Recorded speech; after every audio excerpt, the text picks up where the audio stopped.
First, the name of the main class defined here. The name of the Java field must be same as the class name, otherwise it will cause an error. And then is the code about the definition of the variables using in the program. And there is the renew code. Then it come to the main body of the program. The main way is not only to show the meal, but also can do the circle of all the requirements, like show the product, creating stock, add stock, and so on. And by our thinking, we think we should first do the creating stock functions, and we finish it by two steps.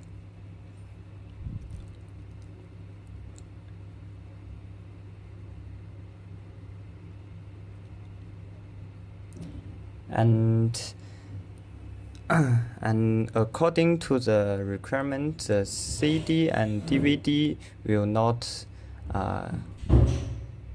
not be in place at the same time, so we ask the user to create the CD stock or the DVD stock. It will work on this. If we press 2, then the system will ask the user to create the CD or the DVD. But if we press 1, then it will be a DVD stock and no CD product in here.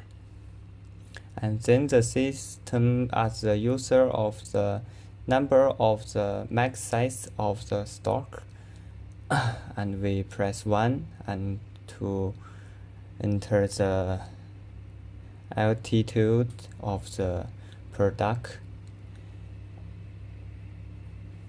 When it go to the status, we can only enter the true or the false in there, because it's a Boolean variable, so it will only allows us to enter the true or false. If we press others, the system will stop this creating, and the next altitudes will be new.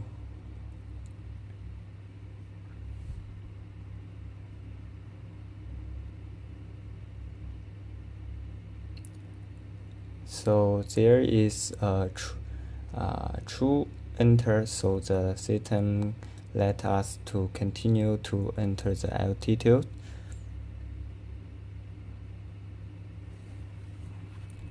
And this is all the second way. Hi, I'm Mike. I'll be talking about the view product function. So as we can see here, there is two switch. One is the main switch statement, and one is the another nested switch. So inside the switch, we use the choice variable to validate which product to show. So if the choice in the previous creating product entered 1, then we would use the show DVD method to show the user. And if the choice entered is 2, then we would use the show CD method to show the user the CD data that they entered. So after all this, they will break out of that switch and continue to run other codes. So let's scroll down. Scrolling down, we could see that there is two methods, which is show DVD and show CD. So we use for loops to run the whole thing, and display the data that have been entered, which is stored in the array, the two-dimensional array called prod. So after everything that have been run, then we would display the main menu back, which is get the menu option.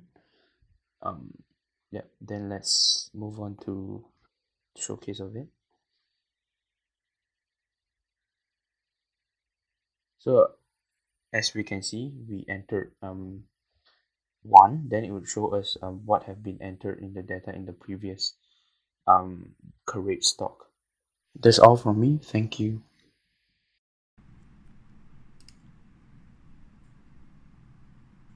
Hi, I'm Derek here. So I'm going to explain the third option menu we have here, which is adding the stock to our inventory. So for number 3, adding stock option, there's not much of complicated stuff going on. So first, let's enter the number of 3. Then after that, you can see there's the product number we have just registered earlier on. So let me scroll down to show you the code. So here's the code for adding the stock. Now what this does is that it adds the stock to the available inventory which we had just registered, and the product number name is Bai with the registered number of 0. So from the public static show product number at the first line, the code will display the inventory which we had just registered and display it out to the user through the cycle of code. Then it will ask the user to choose which registered number of product to change the stock. So hold on. So for example, I enter 0 here, which is the register number of product named Bai. Then it will show you that you had chosen a registered product number. At this time, the series of code will ask you how many amount of stock do you want to add into the inventory of the registered number of product. So here we can enter any number, so let's go with 13. So yeah, we have just successfully entered the number of stock, and that is simple as that. Thank you. Hi, Zu Bing here. So I'm going to explain the fourth option menu, which is deducting the stock from our inventory. Here are the codes. It's not something complicated as it's similar to the third option add stock, which has been explained by my friend Derek earlier. So first, we are going to enter the input number, which is number 4, and the register number of the product, which is 0. Next, let's insert an amount to deduct which is larger than the number of stock, let's say 19. The result will become negative. We did not make any amendment on this because we think that they might borrow from outside factory. So that's why the result can be a negative value. That's it for fourth option menu. Hi, I'm Amanda. So I'm going to explain the fifth option menu that we have, which is discontinue stock. Here are the codes. The concept is by editing the particular amount of product.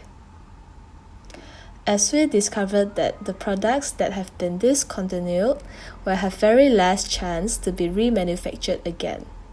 So we do not have an option which allows the user to insert a discontinued product to be remanufactured. Last but not least, we have the sixth option menu, which is exit.